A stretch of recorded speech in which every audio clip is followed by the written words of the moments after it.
In the peaceful suburban town of Riverview, Officer Mark Daniels and his loyal canine partner, Max, were nothing short of legendary. Max, a highly trained and fiercely intelligent German shepherd, had been by Mark's side for nearly 5 years. Together, they had solved countless cases, chased down dangerous criminals, and even saved lives in moments of peril. But to Mark, Max was more than just a working companion. He was family. It was a bright and crisp Sunday morning when the duo set out for their routine patrol. The air was fresh, and the quiet streets of Riverview reflected the peacefulness of the town.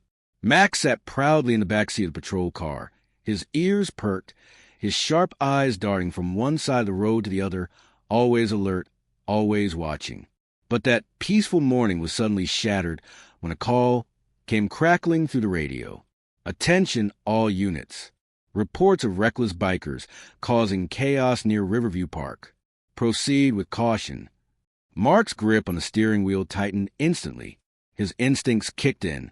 He turned his head slightly toward Max, giving him a knowing look. "Looks like we got work to do, buddy." Max responded with sharp, eager bark, as if he understood the urgency of the situation. His muscles tensed, ready for action. Mark pressed the accelerator, and within minutes, they arrived at Riverview Park. But what they saw made Mark's blood boil. The scene was utter chaos. 6 bikers, dressed in ragged leather jackets, were tearing to the park, revving their engines, terrorizing families, and sending pedestrians scrambling for safety. Children cried. Parents shielded them, and joggers leaped out of the way as the bikers laughed and sped recklessly in circles. Mark didn't hesitate. He threw the car into park and stepped out with authority. Max leaped to his side instantly, standing tall and fierce, ready for whatever came next. "Police, stop where you are." Mark's voice rang out across the park, firm and commanding. But instead of stopping, the bikers only laughed. One of them, a tall, scruffy man with a nasty sneer, revved his engine and smirked. "And what exactly are you going to do about it, officer?" he taunted. "You think that mutt of yours is going to stop us?" Mark's expression remained unreadable, but Max's low, rumbling growl was all the response needed. It was a warning, a final one. But just as Mark took a step forward, one of the bikers suddenly gunned his engine and charged straight toward Max. Mark's heart lurched. "Max, watch out," he shouted, but it happened too fast. At the last second, the biker swerved and delivered a brutal, forceful kick right into Max's side. The impact sent Max rolling across the pavement. A painful yelp escaped his throat as he hit the ground hard. Mark's stomach twisted. "Max!" he cried out, running toward his fallen partner. The bikers erupted into laughter, mocking the scene before speeding off, leaving behind only a cloud of dust and the screeching marks of their tires. Max struggled to stand, his body trembling, his breath uneven. Despite the pain, he tried to rise, his unwavering loyalty pushing him forward. But Mark was already kneeling beside him, a hand gently placed on Max's head. "Stay down, buddy. I've got you," Mark murmured, his voice thick with emotion. He wasted no time calling for backup and an ambulance for Max. As paramedics arrived, Mark's hands curled into fists. His usual calm demeanor was replaced by a burning fury. Those bikers thought they could get away with this? Not a chance. He vowed, right then and there, to hunt them down and bring them to justice. By reviewing the park security footage, Mark quickly identified the gang, the Iron Wolves. They were notorious troublemakers, causing havoc in small towns and slipping away before law enforcement could pin them down. But this time, they had made a grave mistake. Mark knew exactly where their hideout was, an abandoned warehouse on the outskirts of Riverview.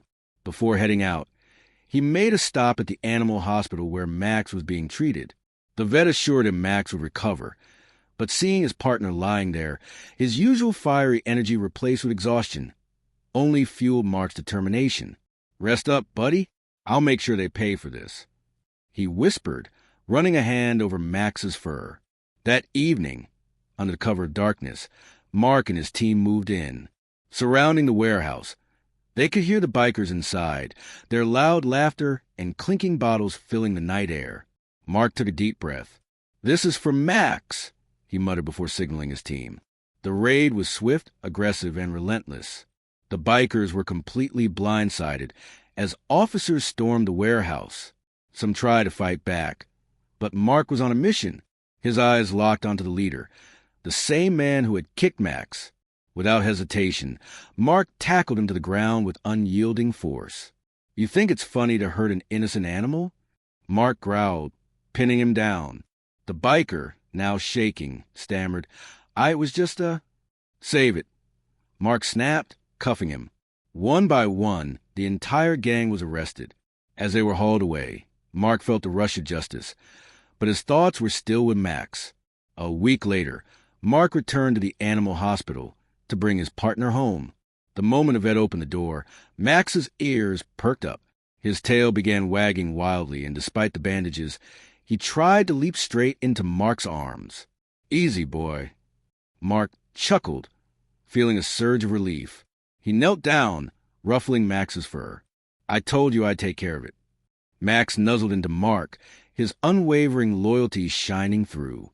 Side by side, they walked out of the hospital, ready to face whatever challenges lay ahead.